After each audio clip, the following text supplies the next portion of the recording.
speaking with Tim McCurry, a multi-unit TMAD franchisee. He's located in Colorado and operates 4 locations.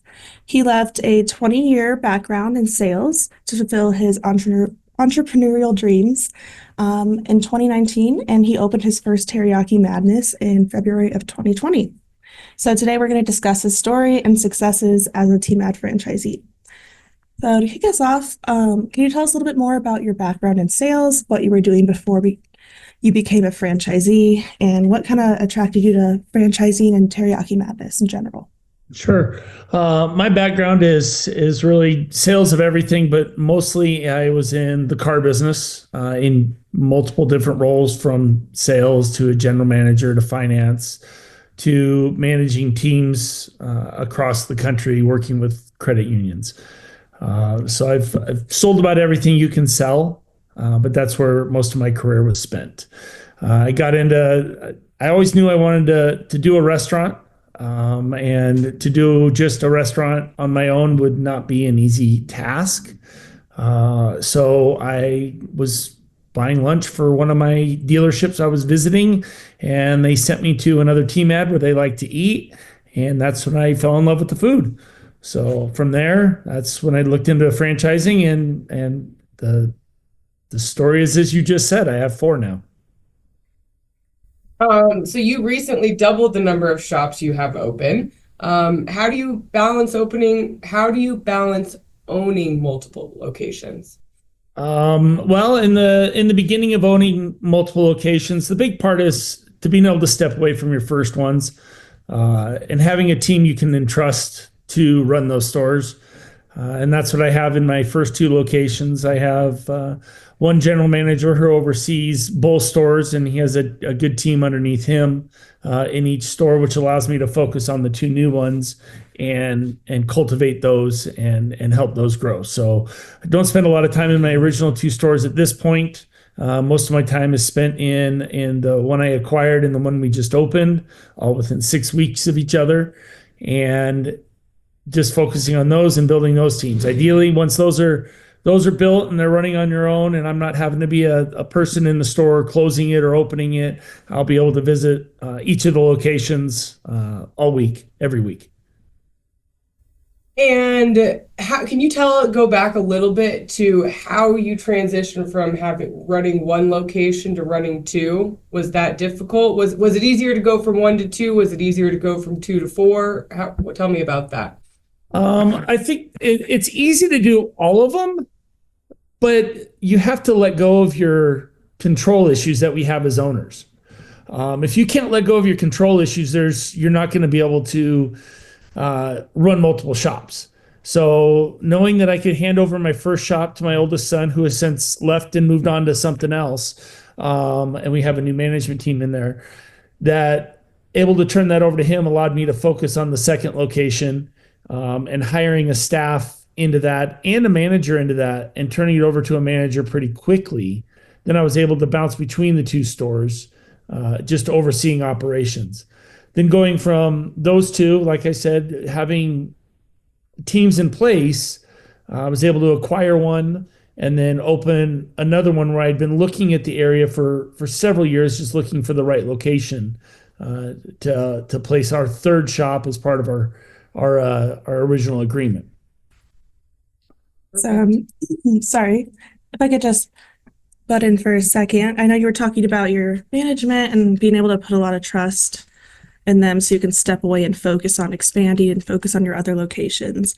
Could you talk a little bit more about your management structure and how it's really changed between having 2 shops to 4 shops, and how your team kind of all works together and stays in touch to keep the operation flowing?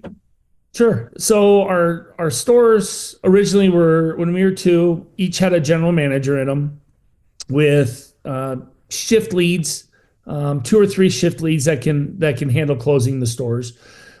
Since we've gone to with the 4 stores, the goal is to have 2 general managers, one overseeing 2 and the other one overseeing the other 2, with a good, strong store manager in each one that can oversee the operations along with a couple of shift leads so the store's closed out. So that manager can then split their time between the two shops doing getting payroll ready, getting deposits done, getting hiring and training and things like that taken care of. Great, thank you. Okay, I'll go. What is TMAD, TMAD corporate, whether that's real estate, design, construction, your coach, training, how have they helped you when you've been expanding recently? The best thing to say is if you need help, they're there. If they're there to answer questions, they're there to bounce questions off of. If you need a little more guidance, they're there for that.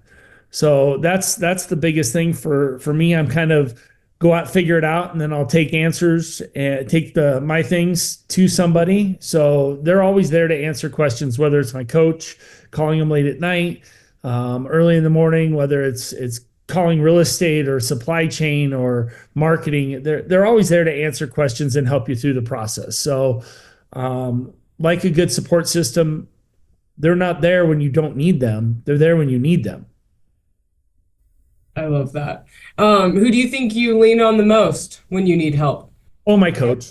I constantly talk to him probably every other day, if not once a day, about multiple different issues and concerns and questions. And, where do I go with this thing? Or what do I do with this? Or how should I do this? Even after 5 years, I still ask the question before I go do it. So we know the right direction to go in. So you're not just, running in circles. Absolutely. And then I know you have a good relationship with your coach. What about with other franchisees at TMAD? A lot of times we'll talk with the Colorado group. Mm-hmm. We're all talking right now about pricing and how that's going to work out for the entire area. So collaborating together so you're all on the same page, especially if you're closer or within a same region, is important because our customers travel around and they need to see the same thing in everywhere, whether it's the same menu price or the same service, whatever it is. That's why we're in franchising. Absolutely. Right. It's really important that, you guys share best practices and lean on each other because you do want to be consistent and at the end of the day, help each other out rather than compete. Could you talk a little bit more? I know you said you're talking to all the Colorado franchisees. Do you guys do that through your TMAD emails or through a forum, or do you talk on the phone? Just what's the best way for you guys to communicate? It all varies. I'll have some of them, we'll call each other, one-on-one calls type thing, or we'll start a group email, or I'll just get an individual email from somebody. We'll decide which route to go. But we don't have a forum that we're throwing it up in or anything like that. But it's usually direct contact with each of the franchisees.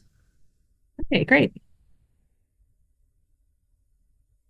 And then what was the most difficult part of expanding for you, besides the obvious, having to find staff and management?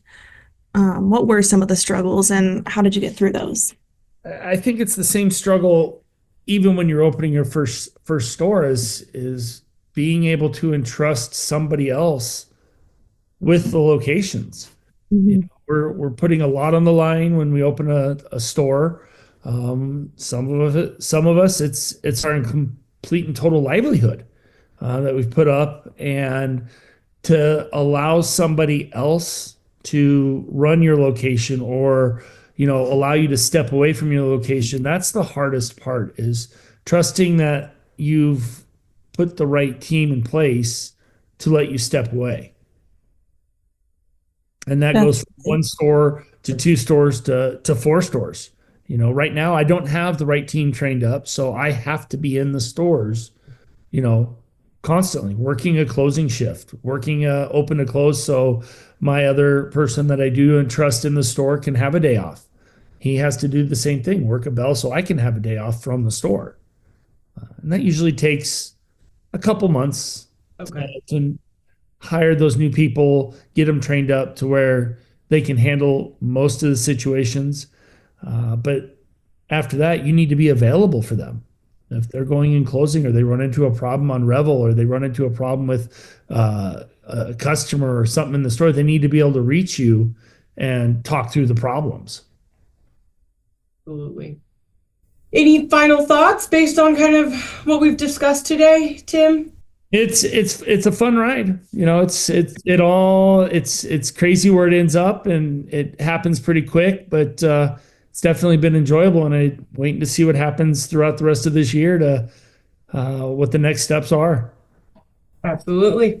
Okay, thank you so much for your time today, Tim. You're in Colorado, I'm in Colorado, so I'm sure we'll see each other soon, but thank you, and congratulations on Shop 3 and 4. Thank you. Okay, have a Thanks, good Tim. one. All right, bye-bye. Bye.